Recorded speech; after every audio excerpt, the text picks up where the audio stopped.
Aujourd'hui, on se retrouve pour une nouvelle vidéo. Mes petits loulous, une vidéo de... j'aime pas faire ça, j'aime pas faire ça. Je vais faire quand même une vidéo de tip top.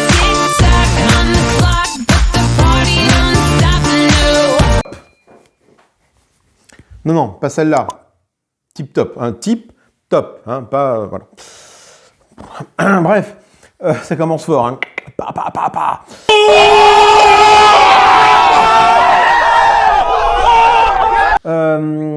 De mes jeux de l'année 2022. Et oui, bah, il est temps de le faire. On est fin janvier, théoriquement, quand vous allez voir cette vidéo.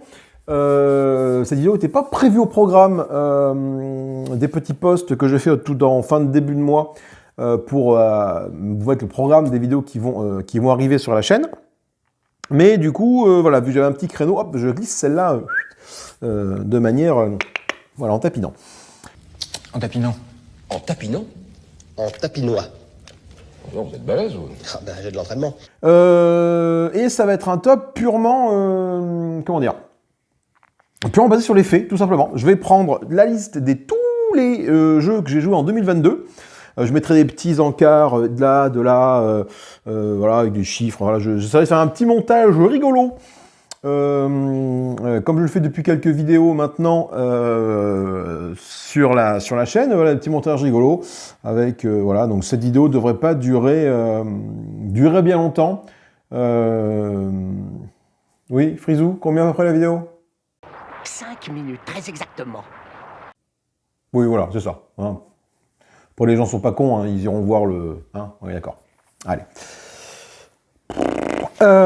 Donc, on va rentrer de suite dans le vif du sujet. On a testé 33 jeux sur l'année 2022. 33 jeux, c'est pas dégueulasse, hein, 33 jeux. 33 jeux différents. On n'a pas fait que 33 parties, mais on a 33 jeux différents. Donc, je vais tous les citer pour les remercier les uns après les autres, bien évidemment.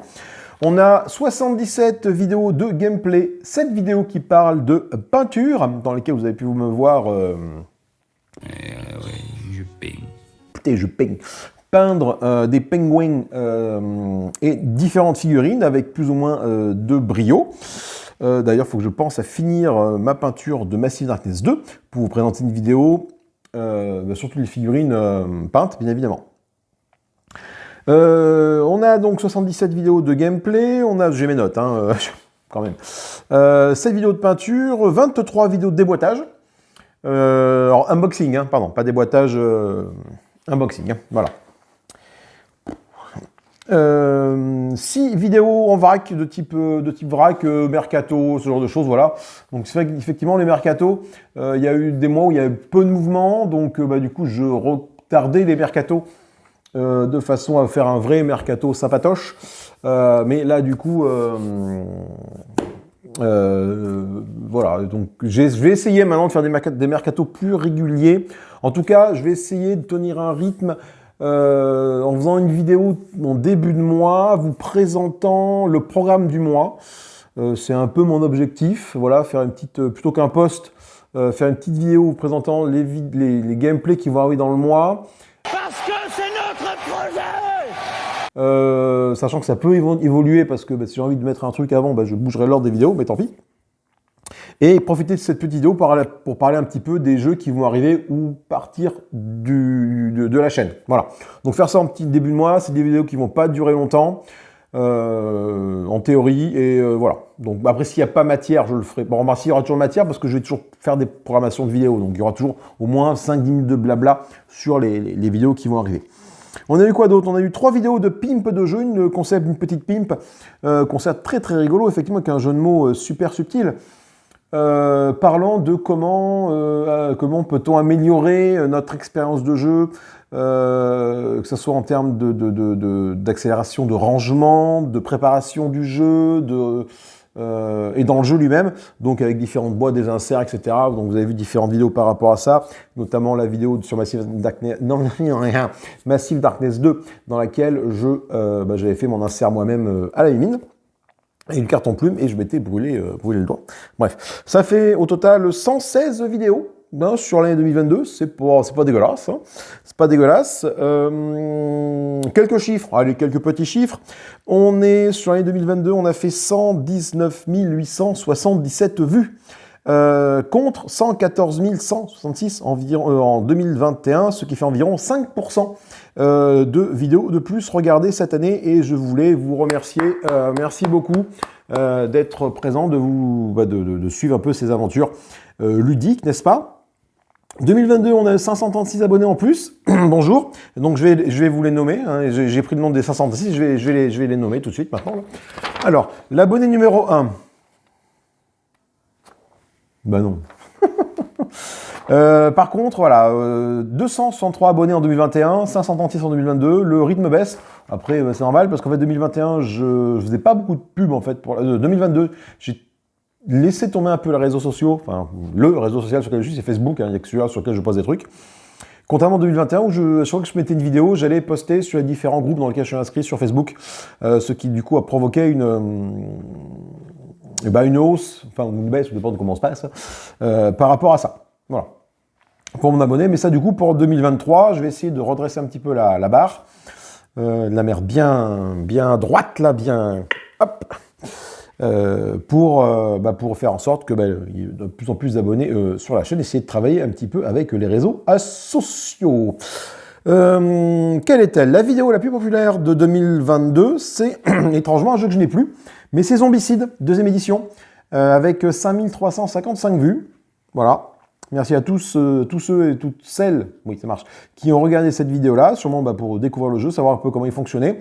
C'est pas la mission 0, c'est la mission 1, Atrocité dans la Cité, me semble-t-il, qui a le plus de vues. La mission 0, le tutoriel également, pas mal placé avec 4000 vues, je crois, un truc comme ça. En 2021, c'était Hero Realms, l'affrontement 1 des runes de Thander, qui avait 3286 vues. Voilà, donc Zombicide a quand même beaucoup plus de vues que Hero Realms, il faut le savoir. Alors, on va parler tout de suite des jeux sur lesquels j'ai fait le plus de vidéos dans l'année, et je vais me baser là-dessus, sur ces chiffres-là, pour faire mon top de l'année, tout simplement. Après, il y a des jeux qui sont partis, des jeux qui sont restés, des jeux que j'ai rendus parce qu'on m'avait prêté, etc. Alors déjà, l'année 2022, nous avons eu 15 vidéos sur Ernst End. Donc Ernst End, numéro 1, number 1, numéro 1, bref, de l'année de mon top 2022. Et puis si j'ai fait autant de vidéos dessus, c'est que j'ai un jeu que j'ai forcément kiffé et que je kiffe toujours autant. Donc il fait clairement partie de mes tops en termes de deck building, top incontournable par rapport à ça. En numéro 2, étrangement, Dark Souls, le jeu de plateau avec 9 vidéos. Dans laquelle donc j'avais fait déjà une vidéo de peinture, et puis après... alors, 9 vidéos de gameplay, hein, j'entends bien, attention, c'est pas des vidéos de déboîtage, de peinture ou d'unboxing. Quand je dis 9 vidéos ou 15 vidéos d'Ernst End, c'est 15 vidéos d'Ernst End de gameplay. Parce que d'Ernst End, j'ai présenté Outcast, j'ai présenté New Age, j'ai présenté les extensions, donc voilà. Donc Dark Souls avec 9 vidéos, donc on jouait à chaque fois en solo, et on a affronté des mini-boss et des boss. J'ai pris beaucoup de plaisir à jouer à ce jeu-là, cette espèce de jeu d'échecs en mode dungeon crawler, on va dire ça, dans lequel après, tu as réussi à découvrir un pattern, et puis bon, du coup, ça roulait tout seul. J'ai pris vraiment beaucoup de plaisir à jouer à ce jeu-là, mais je l'ai rendu, il était à mon frangin, donc je l'ai rendu, je lui ai pas les figurines, et je l'ai rendu. Voilà. En troisième position, donc de ce top 2022 des jeux de la chaîne, Spirit Island avec 8 parties jouées. Voilà, donc 8 parties pour Spirit Island. Alors je m'étais mis dans la tête d'en faire un petit peu plus, mais j'avais toujours d'autres jeux à vous présenter, etc., etc. Ce qui fait qu'à chaque fois que je voulais rejouer à Spirit Island avec un esprit un peu complexe, malheureusement, j'étais un peu perdu dans les règles, donc je rejouais avec un esprit de complexité faible, voire modéré, plutôt que de m'attaquer aux gros esprits. Voilà, sachant que je n'ai pas acheté l'extension encore de Spirit Island parce que je n'y joue pas suffisamment, je pense, pour nécessiter les extensions. Ensuite, voilà, ça c'est vraiment mon trio de tête hein, qui surnage par rapport aux autres. Ensuite, avec 3 vidéos sur la chaîne, nous avons 4 jeux. Dont 2 qui sont partis. Alors on a Star Saga que j'avais pledgé parce qu'ils avaient refait de la traduction, je sais plus trop si c'était ce merdier là. Et finalement j'ai fait 3 vidéos dessus, et alors une purge à jouer, franchement, aucun plaisir. L'IA très compliqué à gérer, enfin voilà, j'ai pas kiffé ma race là-dessus, hein. Donc je l'ai vendu sans regret, et du coup à perte entre guillemets, parce que du coup il y avait tellement de versions Star Saga qui se trouve que voilà. Carnival Zombie, 3 vidéos sur Carnival Zombie, surtout 2022. Très bon jeu que j'ai également poncé mais hors vidéo. Voilà, donc du coup celui-là, il a bien été rentabilisé, mais il n'est plus sur la chaîne. Également Shadowrun Crossfire avec 3 vidéos en 2022, bizarrement, mais Shadowrun Crossfire, il est revenu parce que je l'avais vendu, je ne sais plus trop quand, et j'avais réacheté une version à pas cher, à 10-15 balles, je sais plus, pour le reprendre, parce que j'ai envie d'y rejouer. Donc c'est ma version que j'ai, vous l'avez vu, c'est pas la Prime Honor Edition, elle est introuvable. Le refit kit et l'extension High Caliber of Paris, c'est introuvable, au moins que c'est des prix, enfin ça te coûte une couille. Donc voilà. Et également 3 vidéos sur la chaîne, Les Mâchoires du Lion. Très bon jeu, Les Mâchoires du Lion. Là, j'ai vraiment kiffé mon expérience sur ce jeu. J'ai fait 2 campagnes parallèles. Avec l'artificier et puis la sorcière, et de l'autre côté j'avais le lanceur de hache et le tank, le garde-roue, je me sens garde-soleil, je sais plus comment ça s'appelle. Et voilà, donc j'ai mené ces 2 campagnes parallèles. Vous avez des vidéos sur la chaîne, et ben j'ai fait également la campagne en mode hors filmé pour avancer, parce que j'ai vraiment surkiffé ce jeu. C'est une très bonne entrée dans le monde de Gloomhaven, et pour ceux qui veulent jouer à Gloomhaven sans avoir les inconvénients de Gloomhaven, foncez. Ça vaut vraiment le coup, c'est pas cher comme jeu en plus pour la quantité de matos qu'il y a à l'intérieur.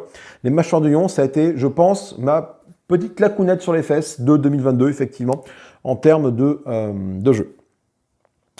Après, j'ai eu beaucoup de jeux avec 2 parties. Voilà, on a Zombicide Invader qui est arrivé, donc j'ai fait 2 parties sur la chaîne avant de m'en séparer. Pareil, j'ai beaucoup joué hors caméra à Zombicide Invader. Atlante avec 2 parties, Atlante j'ai toujours, hein. Donc une partie normale et une partie avec l'extension eau glacée. D'ailleurs ça fait penser qu'il faut que je refasse une petite vidéo sur Atlante. 2 parties d'une Imperium, 2 parties de Mage Knight. Alors du coup, enfin oui, donc 4 vidéos, parce que les parties Mage Knight, j'ai coupé en 2 parce que c'était un petit peu long, dont une où je m'étais complètement planté, une des vidéos de Mage Knight, la première, du premier tour, j'ai fait une merde sans nom, mais c'est pas grave. Si mes vidéos étaient des vidéos de précision, ça se saurait, hein, c'est pas le cas.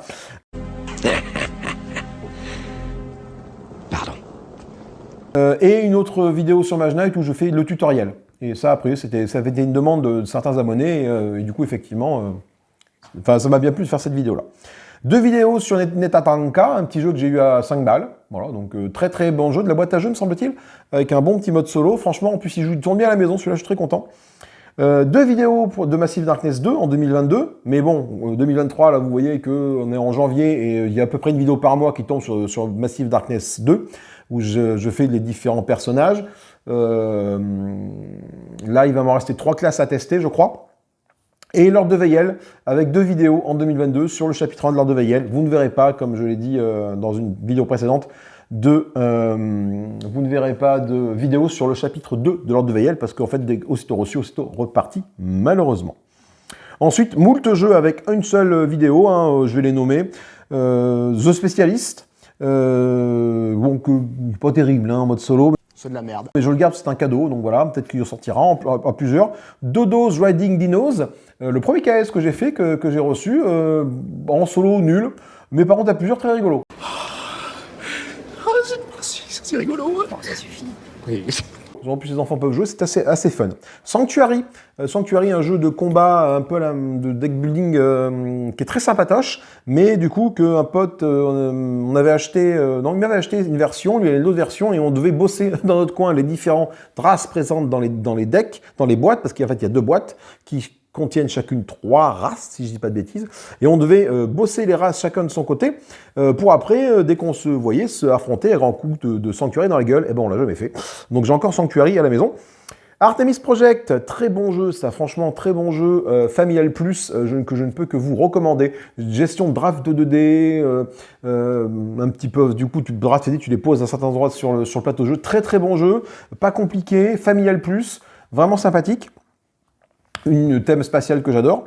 The Magnificent, jeu également on va dire de pose d'ouvrier, où tu vas construire sur ton plateau personnel ton campement de magicien, enfin de cirque, pour faire des points de victoire à la fin. Donc très bon jeu. Le problème c'est que si jamais tu joues pas régulièrement, bah, tu perds vite les règles, et du coup les premières parties sont très chaotiques. En tout cas, les premiers tours sont très chaotiques, mais ça reste vraiment sympathique. Celui-là, je le garde. C'est un jeu que j'ai. En plus, j'adore le design du jeu. Je trouve ça très joli. Et du coup, on a également joué à Star Scrapers, un petit KS fait, je crois que c'est par les créateurs de Terraforming Mars, ou l'éditeur, enfin je sais plus trop, enfin en tout cas il y a quelqu'un de Terraformers qui était dans la boucle. Mice and Mystics, très bon dungeon crawler, mais avec des règles malheureusement complètement imbitables. Donc il y a une vidéo sur la chaîne, mais j'ai pu faire d'autres vidéos, enfin d'autres, pas vidéos, non, d'autres gameplays avec les enfants, et ça leur a plu. The Loop où il faut sauver l'univers.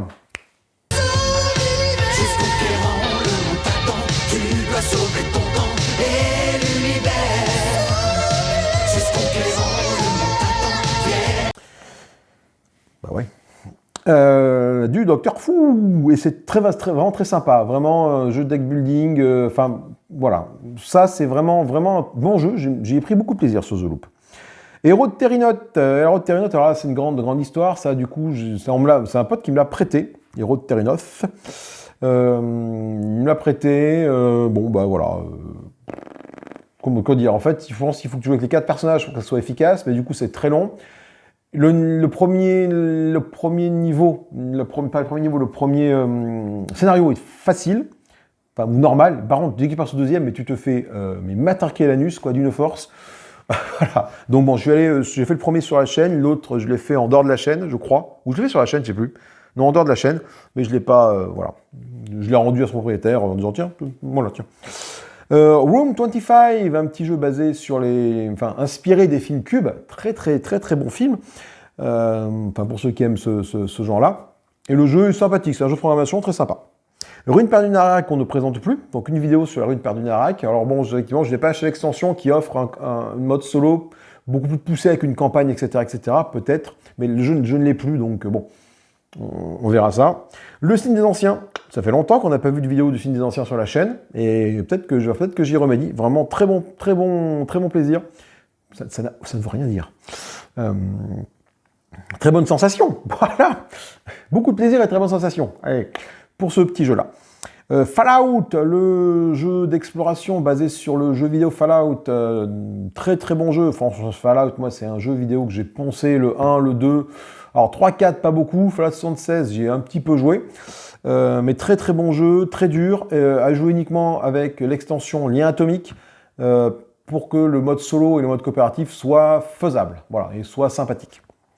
Shadows of Brimstone, très bon dungeon crawler que j'avais acheté pour une centaine d'euros tout peint, que j'ai revendu pour une centaine d'euros tout peint, le même prix. Il prend énormément de place, mais très bon. Par contre, il faut aimer lancer des batteries de dés, mais ça reste vraiment un très bon jeu. J'y ai pris beaucoup de plaisir. Le souci, c'est qu'il prenait vraiment trop de place, et même la gestion après, une fois que tu as fini un scénario, d'aller dans la ville, mais tu en as pour déjà 2 heures rien que ça, je ne pouvais pas, c'était trop long pour moi. Subterra. Petite vidéo de Subterra en 2021, en 2022, pardon, beaucoup en 2021, un peu moins en 2022, parce que le jeu, je ne l'ai plus. Mais j'attends Subterra 2 qui devrait arriver, peut-être que j'ai déjà au moment où vous voyez cette vidéo. Mais sinon, ce serait, je crois, janvier-février 2023, il devrait arriver, Subterra 2. A priori, il est moins bon que le 1, donc super investissement que je viens de faire.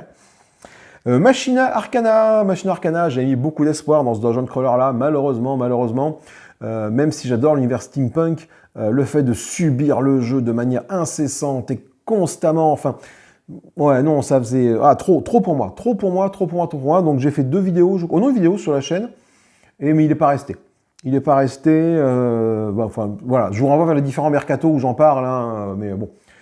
Pourtant, ça reste un bon jeu. Je pense que vous pouvez l'acquérir pour une somme assez modique maintenant, parce que je pense qu'il y a pas mal d'annonces sur Ocaseo, et ça vaut le coup peut-être d'aller le chiner. Ouais, je pense.